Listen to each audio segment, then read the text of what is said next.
Morning. Thanks for stopping by. Thanks for spending some time with us. Hope you liked the video. If you do, don't forget to smash that like button and subscribe and hit the notification bell too, so you can get notifications when we have new videos. We try to do new videos about once a week. Sometimes a little longer, sometimes a little less. So thanks for stopping by and spending some time with us, giving us a little bit of your time.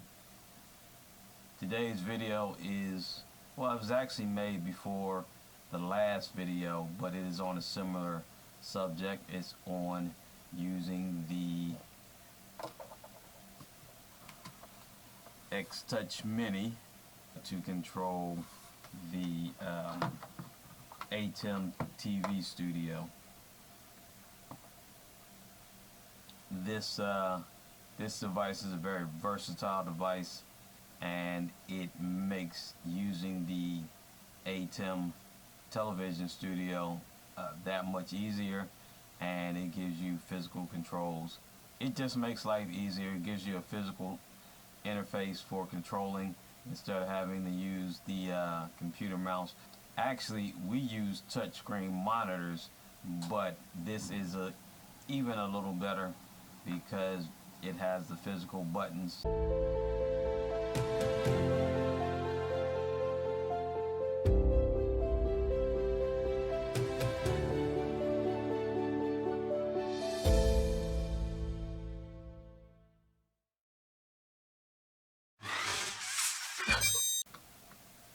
Oh, and by the way, please forgive the radio playing in the background.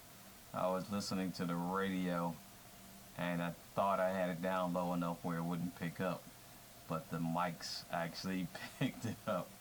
And I lowered the sound low enough in most of the video, and so it shouldn't be too bad, but there is some radio in the background, and I tried to clean it up as best I could, but whenever I'm talking low, the radio tries to take over, and if I'm not talking at all, I had to basically take the levels really below zero. So anyway, thanks for watching.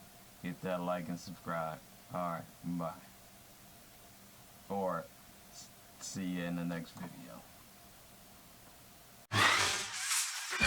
The fact that Howie Rosen is the guy building the team for next year, and then you take in the... I added some things into the mix that weren't here a few minutes ago, and one of those things see it in a minute. Okay, now what I have to do, because I think you're just looking at my screen, I'm going to pick that, and then I'm going to change my view. There we go. Now what I added is my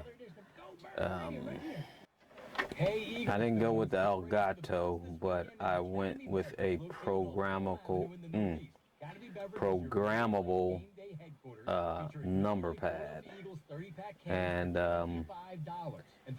it was a little bit, not a little bit, a lot cheaper.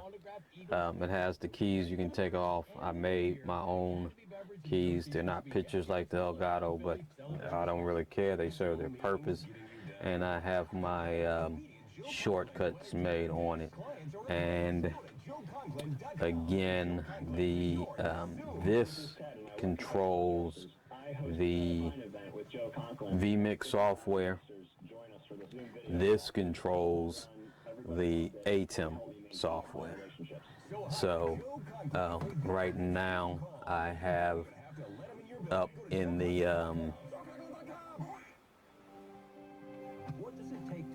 I have to cut over and say that a little bit, say that again kind of, because I didn't have this picture on. I had the other screen on. But this is what I added. It's a programmable number pad. When it's in red, that means the program is running. If I press this and go to green, now it just operates as a regular number pad, which I don't need. But so I always have the red on. That's actually a good, because that lets you know you're live. You're actually using it, just like those are the colors that you use for in your broadcasting. So everything should be red. I have my overlays programmed in. I don't know if you can how close you can see that, but anyway, it doesn't have the. I can't. These are not little screens like the Elgato. They have removable keys, and I printed up my own what each key does and put it on there. So doesn't look as good as the Elgato, but it works. So, and it runs this. So I can hit the fade button, change my pictures, hit the cut button and change my pictures. I have a cube zoom controlled in there. I don't know if I have any of my overlays set up in here. Yeah, I don't have any of my overlay. Yeah, there's one of them. I do have overlay 3 set up in this one. And that's the only one I have set up in here so far.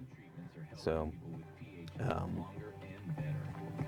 that's the only thing I have defined in the software. And let's fade back. And then in the ATEM, I have my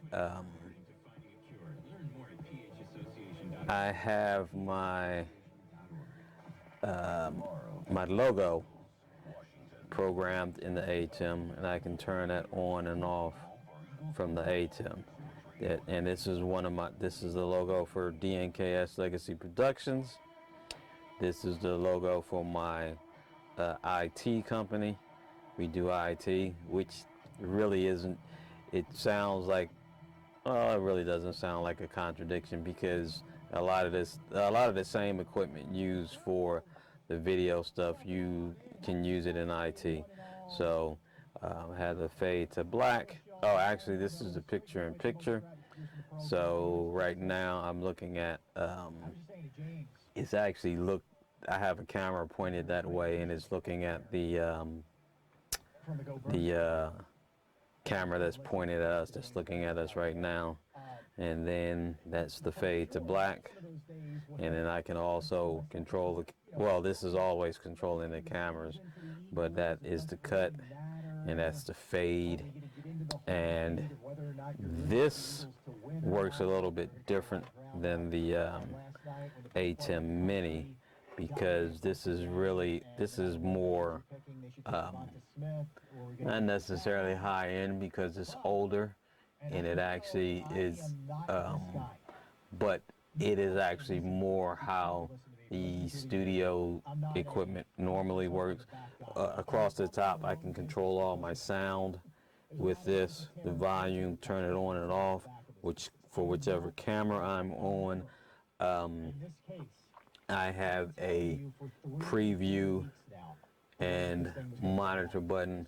You can see the preview change in the picture because I have that on there. So was going to be headed out. And then I can switch camera angles.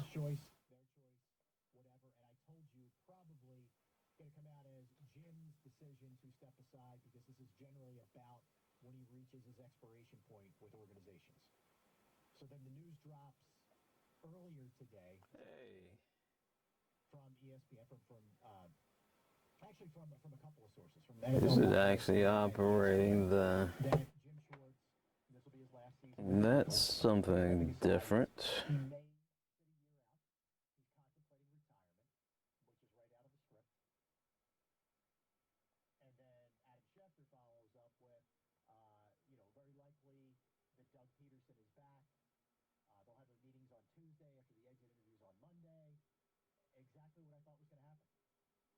This key actually did a cut, but it did a cut on the vMix instead of the ATEM. I actually did cut my ATEM, but it also cuts the vMix. So this one does the fade of the cameras like it's supposed to. Apparently this is the, up here is picking up the same. What do I have? Oh, that's basically the same. Must be 0. What did I have? I'm gonna have to figure out what. It actually really doesn't make a difference because I don't use the cut much. I use the fade.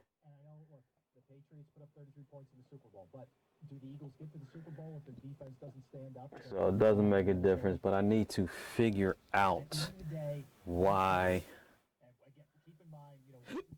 excuse me, the vMix software is responding to that and not the, well, actually, if you look up on, well, you can't see it because it changes, but it actually is the ATEM software is responding as well, but is the, let me look in here and see.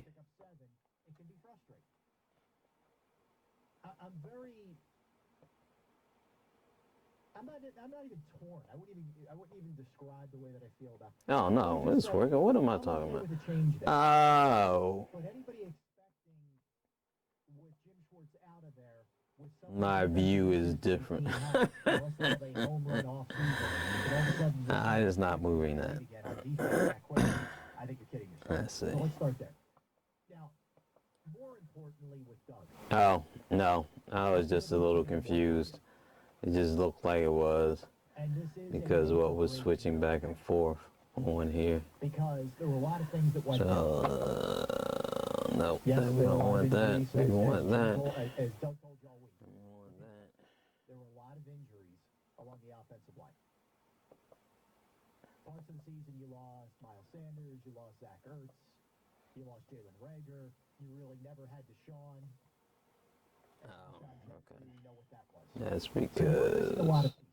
But most importantly, the quarterback went south in a big way. And I'm not sure anybody could have reeled that back in. Alright, I had that view up and it looked like this was swapping, but it's not. It's actually, I can see it. It is part of his job. It was just a little confusing, but this is. Secondly, he did not do a good job in game, no matter who was. This is just controlling the ATEM like it's supposed to, and this is controlling the vMix like it's supposed to. So this actually works very well, and it works on either system. I've been using this on the other system, and I was using since the ATEM Mini has hardware controls, I wasn't using the Behringer to control the ATEM Mini. I was using the Behringer to control vMix. But then for some things I do at the church, we were using a number pad for that because vMix makes it very easy to make shortcuts. Because, let me show you. Let's go back. And then let's go into settings.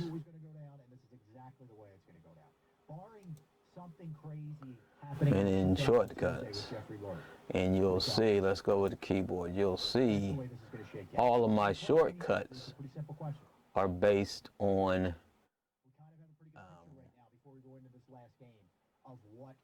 is going to happen. Now, there could be tweaks here and there. There could be are based on my number pad. Well, not all of them, because my F9, F10, F11, F12, these are all keyboard shortcuts, basically. and I use F9 and F11 to start streaming and start recording, and F10 and F12 to stop streaming and recording. Then the number pad keys are number pad 1 is for overlay 1, number pad 2 is for overlay 2, 3 and 4, so they correspond to each other. Number pad 7 is preset 7, number pad 8 is preset, and that also goes into that keypad being programmable, because let's go back. If you see, these aren't actually following the numbers, because this is 1, 2, and 3, but that's not what puts my overlays on. Hit 1, 2, and 3 up here is what puts my overlays on and off. Jim Schwartz probably. Wait a minute. Let's close out of that so you can actually see what I'm talking about. Now, I just showed you that 1, 2, and 3 and 4 on a keypad is actually overlay 1, 2, 3, and 4. But on this programmable keypad, I programmed these to be 1, 2, 3, and 4 because they go straight across and I can keep my overlays in one row. Down here, you can't program the enter key, so down here I would have to go back up there to get to 4. So I programmed these keys to correspond to number pad 1, number pad 2, number pad 3, and number pad 4, which also corresponds to overlay 1, overlay 2, overlay 3, overlay 4. And then these are all 100% programmable, but you get the idea. These keys don't actually follow the normal number pad key unless I hit this and you see green, and then that will actually, this will be 1, 2, 3, 4, 5, 6, like a normal number pad. But once I put it on here, this is actually a programmable pad. So it works basically the same way. The xTouch, not xTouch, the vMix works. And let's fade back over and go back in there and you'll see what I'm talking about. Go into settings and then shortcuts, and then let's act like we're going to add one, and then you hit find and press the key that you want. That's D6. This board I'm on right now doesn't have a number pad, so that's number 6, and then you would hit OK, and then find the function that you wanted to, let's go fly rotate. Find the function that you wanted to control, show the input that you wanted to control, and then hit OK. I'm not going to do that because that was just to go through to show you how easy it is to, you don't have to actually write macros. Everything is already, you just click a couple of buttons and it writes the macros for you. And then hit OK. I'm going to hit cancel because I'm not, that overlay doesn't work. I don't need that. I don't even remember what buttons I push. But it's that easy to make a shortcut key and program your keyboard to do what you want it to do.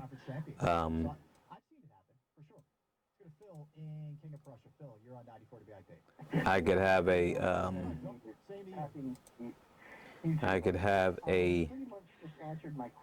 regular keypad, but most of the time when I'm running, this keypad will actually go out of the way.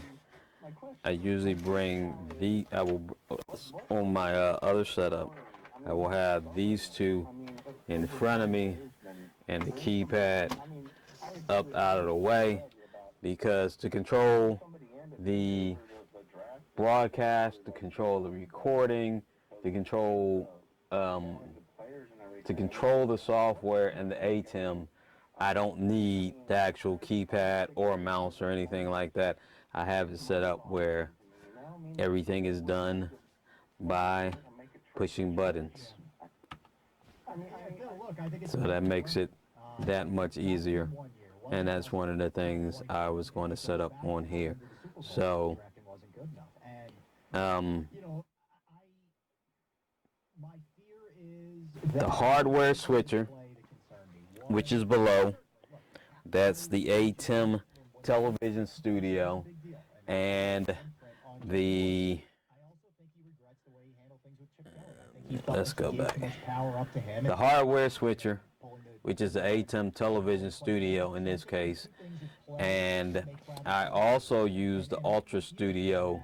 It's a capture card. I use Blackmagic's, one of Blackmagic's capture cards to get the signal into the computer, and then the computer pretty much does everything else. Between, I like having a physical capture card instead of having the computer handle all of the capturing, because when it just causes it's not as reliable as having a dedicated switcher for your cameras. So that's why I got in the habit of using, that's why I looked up and found dedicated switches and started using dedicated switches, because the software can get bogged down, and even with powerful computers and all the and following the specs of the computers that the software suggests, I have found that having a hardware switcher in conjunction with the software instead of running excuse me, everything through the computer is more reliable. There was a video going around where the guy was talking about the ATEM MIDI and ATEMs, that using that type of system is obsolete. You should do it all in a computer. But he didn't explain that the card that you put in the computer for what he was doing and what he was talking about, that's just the ATEM MIDI in the card form for the computer. You still have a dedicated switcher. So the concept hasn't changed of the best way to do this. You either have the dedicated switcher in the computer or outside of the computer, but you're using the dedicated switcher and the computer both ways. So I don't know. The dedicated switcher is actually the best way to go, in my opinion, all the time. So this is me playing around, and the next thing I'm going to do is play around with my Behringer xTouch Mini with my ATEM Mini Pro. Everybody likes that Mini because everything gets smaller as you go. All of this equipment, even though, let me see, where am I? Let's go to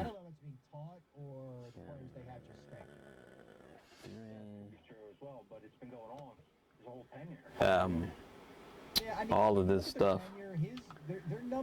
This, and I have the box down there, but the box is about the size of an actually look probably about the size of two old desktop towers. But what they used to use to do this type of stuff, the type of stuff that we do, it would take up this whole section, just the box, not even including the monitors and the control surfaces and stuff. So these are just control surfaces I use to control the studio. It's better than using, although my screens are touch screens. And before I got all of these control surfaces, that's the way I got around not having the control surfaces. So